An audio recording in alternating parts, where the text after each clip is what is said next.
Hey guys, what's up? This is False Bulls 123 and welcome back to my channel. I love doing book tags like a lot, and so I was thinking, what should I do this month? Now, I could do one of those do I know my bookshelf challenges, because those are really fun. I'll probably do those in the future since I just got new new bookshelves, bitch, but I thought, let's look out there. Let's see what I want to see. Let's find what I can find. And so I found this tag by Cats and Camera called the April Fool's Book Tag. But she assured me, by which I mean she assured her audience / camera, that you can do it whenever you want. Don't gotta be April 1st. And I'm like, ooh, honey, that's good.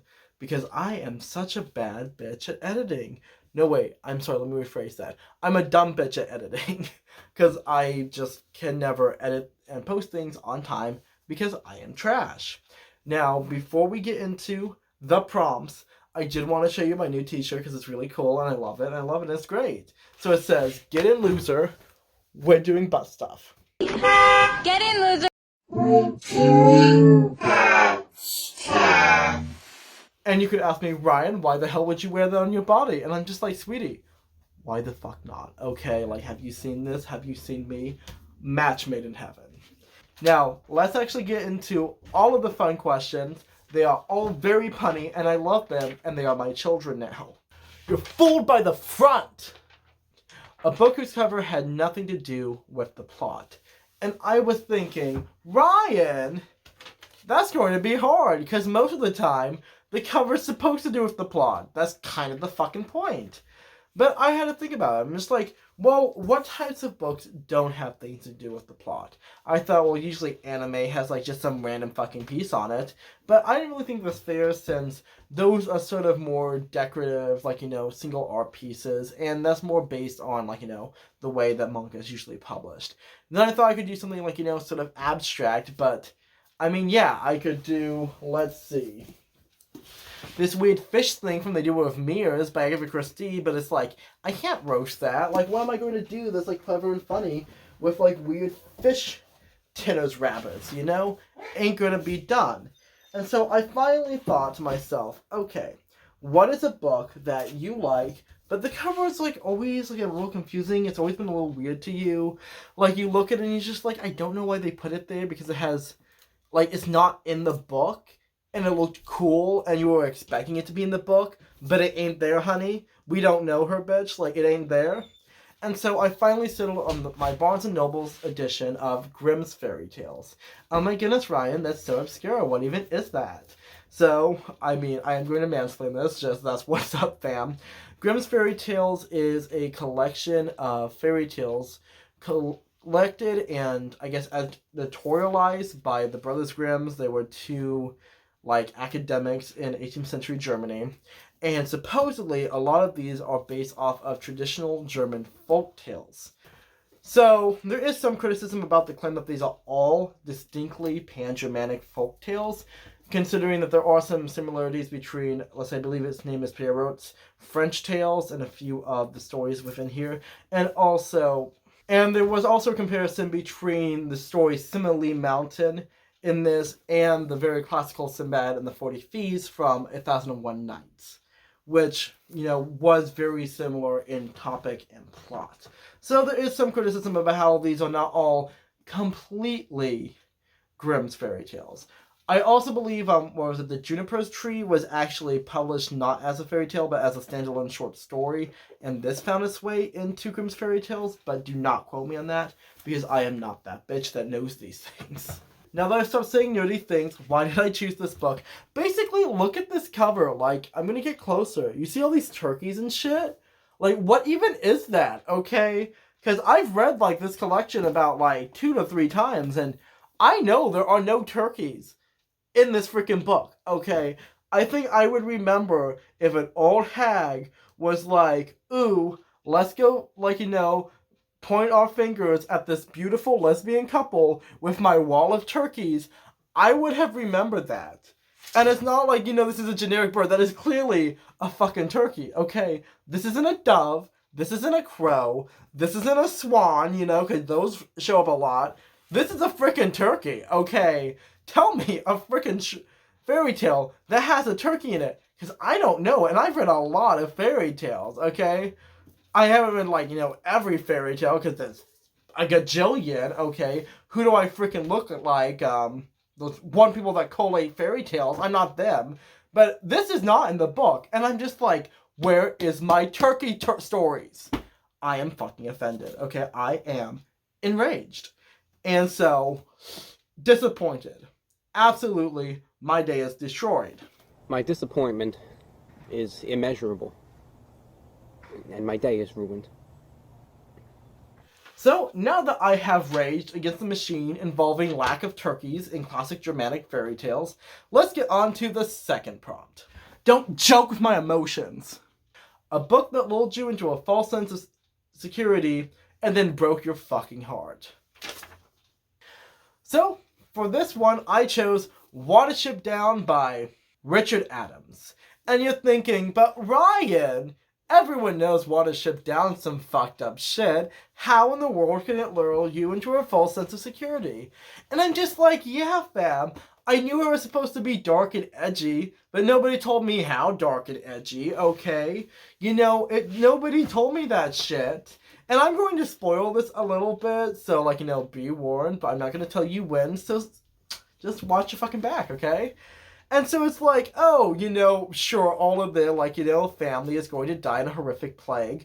But you're like, I thought they got past that. I thought there was just going to be kind of like, Warriors Cats levels of grim, dark, animal, storytelling.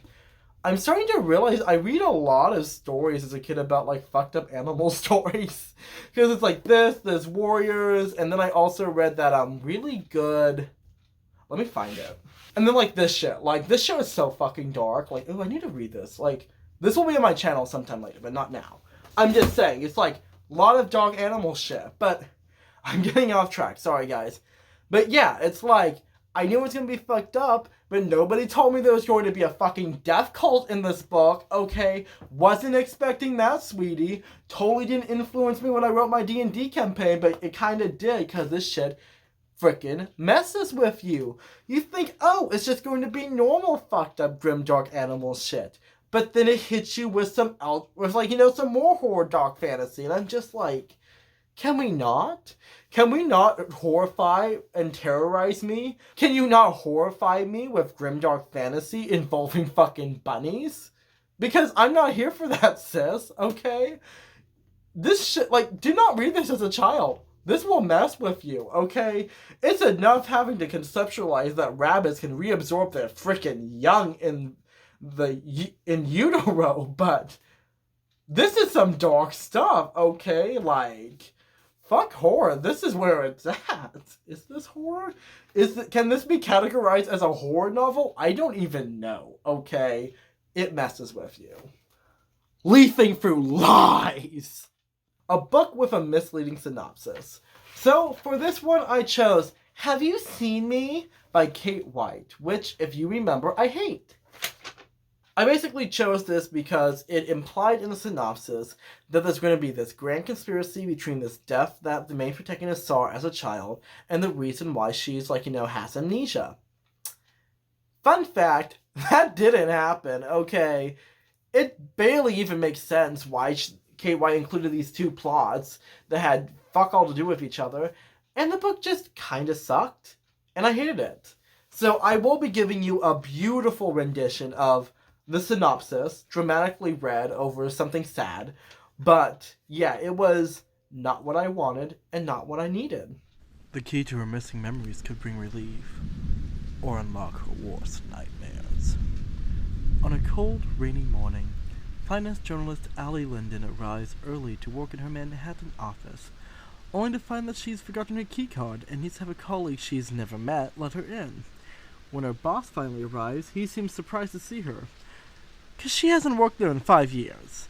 Now, Allie knows her name, but little else, and it's only after several hours in an emergency room and multiple interviews with a hospital psychiatrist that she begins to piece together important facts. 1. She lives on the Upper West Side. She's now a freelance personal finance journalist. She's married to a lovely man named Hugh. But she still can't recall what happened to her during the previous 2 days. What she learns is that she's experienced a dissociative fugue state, Allie tries to think of triggers and remembers that she's been seeing a therapist about a traumatic event from her childhood, in which she came across evidence for a murder that was never solved.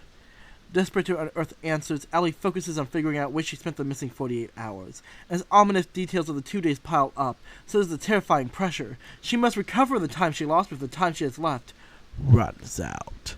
Featuring Kate White's signature twists and turns, Have You Seen Me is a harrowing read that'll keep readers guessing until its shocking ending. You done played yourself. A book you think you would enjoy, but you didn't. I should have left you on that street corner where you were standing. But you didn't! I'm going to choose The Da Vinci Code by Dan Brown. You've probably noticed, I've been including these as pictures because I don't own books I don't like. I know, magical concept, hot take, unpopular opinion. But why didn't I like The Da Vinci Code? Well, probably like most people, I found it boring and dull. And, I was expecting, some National Treasure shit. I was expecting, some fun stuff. But what I got was about 400 pages of some blowhard running around the European landscapes and being like, oh, look at this innocuous common shape / symbol. You know what it really means? You know what it really is? Let me tell you. It's a dick, okay? Apparently Dan Brown just summoned the ghost of fucking Freud. Only reason anyone gets up in the morning is to get some sex! And was like, hey guys, let me tell you about how everything's a penis. And that's about 400 pages of that. So imagine if Freud wrote National Treasure, took away all the fun things about National Treasure, imagine them, going to pour lemon juice in the Declaration of Independence.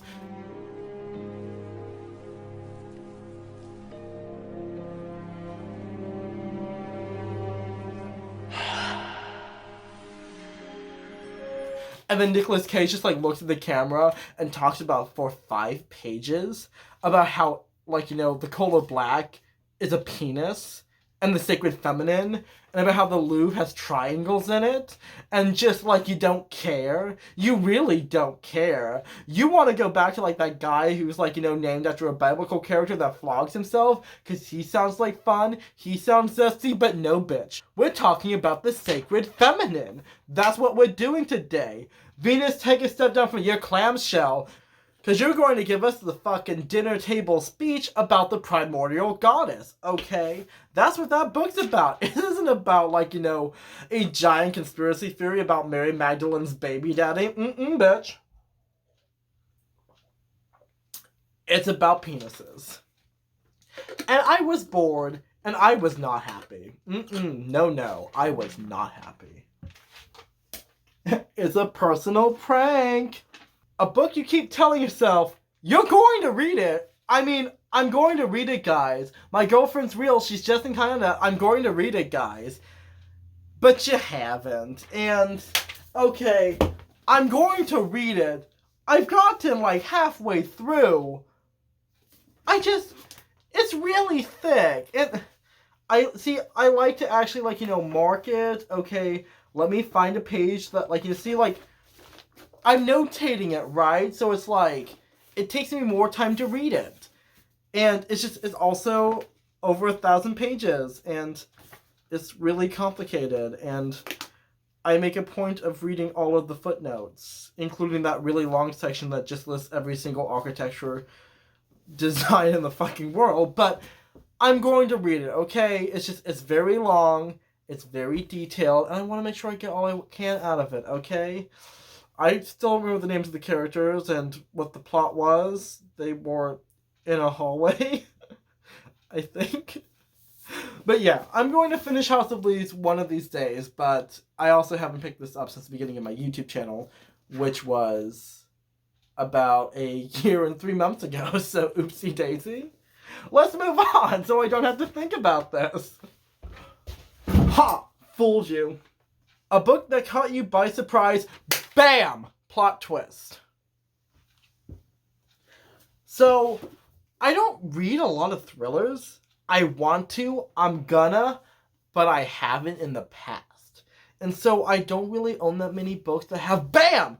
Plot twists, Yes, I'm gonna keep doing that, I'm sorry.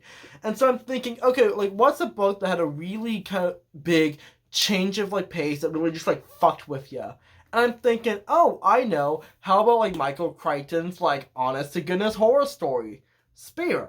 And you're like, Ryan, what's Spear? And I'm just like, totally not the thing that got me super freaking into underwater habitats. Just kidding, bitch, it is. Spirit is the lovely story about a psychiatrist or some shit like that who goes to live in an underwater habitat to make sure that the people there aren't going batshit insane. Guess what? They do. Guess what? Some other shit is happening. Maybe it's aliens. Maybe it's time travel. Maybe it's looking to the abyss and the abyss is just like, hey girl, call me, like, you know, when you get home. We don't fucking know, okay? But shit is going down. Shit is going crazy. This just horrified me. Like, this is actually very scary. Like, very intense dark sci-fi. But you get to this point and you figure out, oh, that's what's in, like, you know, the smooth glass egg of, like, you know, eldritch abominations. And you find that out, you're like, okie dokie, and there's a shift, and it actually gets, like, you know, a lot less scary once, like, you know, you figure it out, and it's still super insane, and it's such a good twist. And I'm not going to tell you. You're going to have to read this. Maybe I'm going to reread this and watch the movie and tell you what I think. That's not a promise. I never promise anything on this channel, because I do not commit, okay? I do not commit, sweetie. This is why I'm bad at gambling. But yeah, this just had a really great twist in it. I also really loved, for Michael Crichton, the sort of shift to, like, a much more intense horror aspect rather than an adventure or a thriller, so we love to see it.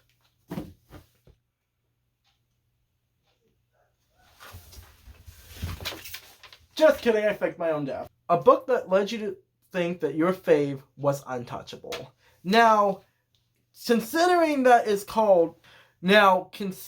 the prompt is called Fake Your Own Death, I was thinking, oh no, I have to think about a book where, like, a character dies. But then I'm thinking, no, wait a second. They didn't say die. It just said they were untouchable. So, in everyone's favorite uses of pedantism, I have chosen Mrs. Polyphex and the Hong Kong Buddha by Dorothy Gilman. Ryan, are you bringing out your dusty old 70s spy thrillers about old ladies who karate chop people in the fucking throat? Yes, bitch, I am. And I actually don't know if anyone's actually read the Mrs. Polyphex series. If you have, text me. Let's, like, talk about that shit, because I love these books. Text me, honey. Like, text me when you get home to the abyss. No, okay, but why did I pick this? So, basically, Mrs. Polyphex is an old lady and a spy. And throughout the story, that actually has provided her some level of plot armor, I guess, since most people aren't going to fucking punch an old woman in the face, okay? That's just not what's going to happen. It's kind of like, you know, I'm not that evil, I'm not going to kick the dog. And so, in some sense, her being an old woman actually has a lot of narrative benefits for as a character, since not only people are not going to expect this little old fucking lady is going to be a freaking spy, they're also not going to physically harm an old woman, because that's kind of shitty, okay? Like, what, you're going to punch your fucking grandmother in the face just because you think she's a communist? No, honey, you don't do that. I will say most of it happens off camera, but it is heavily stated that she is physically tortured in this book. Oh my fucking goodness, Ryan, why would you read that shit? Because it's a spy novel. When James Bond gets strapped to a freaking table, you're not like, oh no, the humanity. You're like, how is James Bond gonna get off this fucking saw table? And the same thing happens in this story. And I think it's just a really great, I guess, pushing the envelope for the character. Because obviously there's instances for Mrs. Polyphex where she is definitely in harm's way. She's definitely been, like, you know, Shanghai kidnapped.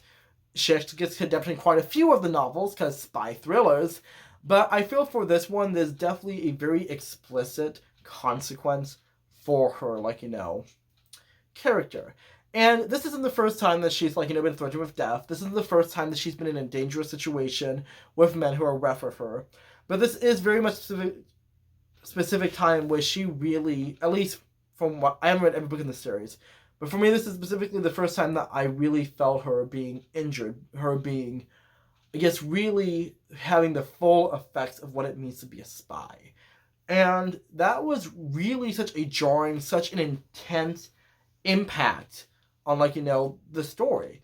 Because, when a guy tries to shoot the president of Zimbabwe, or when you get captured and sent to Macedonia and then finally flee dressed as an Albanian sheep herder, that's whatever. But when you're literally chained to the ceiling and being whipped by, like, a horrific Hong Kong capitalist, that's fucked with you emotionally, It's just, that's really fucked up, especially since the character is older, since she is an older woman. This definitely something where it feels like you definitely understand the feasibility that she has. Not that she's not perfectly capable or able-bodied, but that this toll is going to be a lot more heavy on her than it would be for someone who is more young and more, I guess, athletically fit. And so it's a sucker punch to the gut, and it fucks with me. And I think, like, that's just a really great example of something that's just like, what? My fave? How dare you? We will have the fucking waifu wars now. That's just what's gonna happen, honey. Foolproof. A book that completely satisfies you. So, I mean, push me, then touch me, till I get my satisfaction. But I was having a little hard time figuring out... Push me, and then just touch me, till I can get my satisfaction. Push me, and then just touch me, till I can get my satisfaction. Figuring out what books I wanted to, like, pick for this, because there's a few books, like, on my shelves that I really love, that bring me a lot of enjoyment. But I'm thinking, what's a book that I've read over and over and over and over and over and over and over again? Okay, like, what's the fucking book? Do we know it, sweetie? And I figured it out. And so I'm going to choose Tsubasa Reservoir Chronicles by Clamp. Now, if you don't know what that is, fuck me. So, Clamp is a mangaka. Tsubasa Reservoir Chronicles is a manga. Oh my goodness, weeb shit. Yes, bitch. I really love this book series. I remember reading, like, the first 3 of them in my high school library. Then my friend gifted me the first 15, and I have read the first volume so many times it's ridiculous. Okay, so many times. But, so let me give you a synopsis. Basically, as slight as the anime. That's the best way to describe it. So, you have a princess, her name is Sakura. You have this main guy, his name is Soroyan. Yes, these are an AU teenage version of called Capture Sakura. Thank you very much. And that whiny bitch baby that was always fighting with her. Guess what? Now they live in the desert. Now he's an orphan. Now it's a relationship. Now it's super cute. Just saying. Few less lesbians in, like, this alternate universe. But, we can't have everything. I'm sure there's secret lesbians everywhere in this book. I just haven't noticed them yet. I'm just saying, her best friend was a lesbian. 可愛いですわ、さくらちゃん。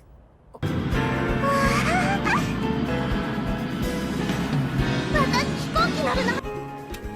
もちろん、撮影用のお洋服も持ってきましたの。さくらちゃん、いい感じですわ。ともよちゃんこそ、すっごく似合ってるよ。ありがとう。But... yeah, basically, they jump from world to world to recover Princess Sakura's missing memories, which are feathers, because she has magic princess powers. I don't really understand that part of the book, because I haven't got, like, far enough into it that they really explain it. But basically, they jump to different universes. They try to find the magic MacGuffin energy. Every time they do it, Sakura gets a new memory back. But see, this thing is that she can't remember her true love, Soroyan. So she's just like, wish I was less of a fucking, like, useless piece of trash in this story. And they're like, it's okay, sweetie, you can't be physically away for more than 8 hours. So it's like, we're just kind of, like, in this for the ride, because we've been contractually obligated by a space-time witch, it's whatever. And she's like, okay, fam, thanks. Also, who's this, like, random fucking guy that just, like, follows us around, and he's just like, yeah, I could tell you, but it would physically pain both of us because of, like, magic. And she's just like, okay, cool, thanks, fam. And they go to, like, the next world with a steampunk thing called Makono Makono. And I love it. And I love the story, and it's so freaking good. Everything about this series is so freaking good. It looks good, it's cute as shit, all the characters are fun. If you've read anything by Clamp, every single fucking character cameos in this at some point, so you're just like, what? Someone just, like, put a freaking slider for your somebody pulled a freaking sliders for your entire, like, backlist. Ooh, honey. That's some good shit. And I love this. It's one of my favorite mangas of all times. One of these days, I'm going to finish this series, and I'm going to be so happy because this makes me happy. Oh, also, there's like a Easter egg character in every world in this. I forgot to mention that. So, I don't remember what it's called, but every world I go to, there is always this one girl who's running in the background with a piece of bread in her mouth. And it's always there. And sometimes it's a little hard to find, but it's always there, and I love that. I love that for her, okay? That was a lot of fun. I like trying, like, new things, but I also like trying to do videos that are a little bit more, I'm going to say low effort, just because I've been working on this really complicated video, and I haven't even, like, barely put it together, I've just gotten all, like, the videos uploaded, then downloaded, then organized, by a shot list. It's a lot, okay? It's a lot, okay? It's a lot. And so, for this month, I want to do something that's, like, a little bit more low-key, just because I can, like, bust that out, and then I can, like, do other things.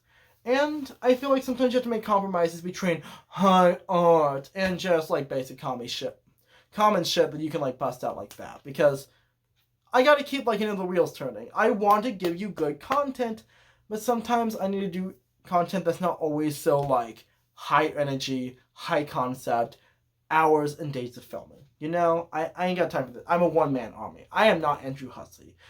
I like to sleep. I'm sorry. But, yeah. I'm going to shut up now because I really want to get some editing done today. But I just wanted to tell you. Remember to wash your hands, tell your loved ones you love them, and live every single day trying to be a better person. It's False 1, 2, 3, and you guessed it, I'm signing off.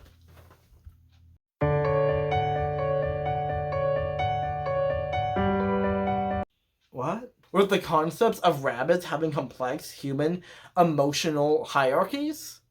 That didn't make any sense. Oh, fuck, water's delicious. Oh my goodness. Okay. So, in everyone's favorite level of pedantism... Excuse me. Lies!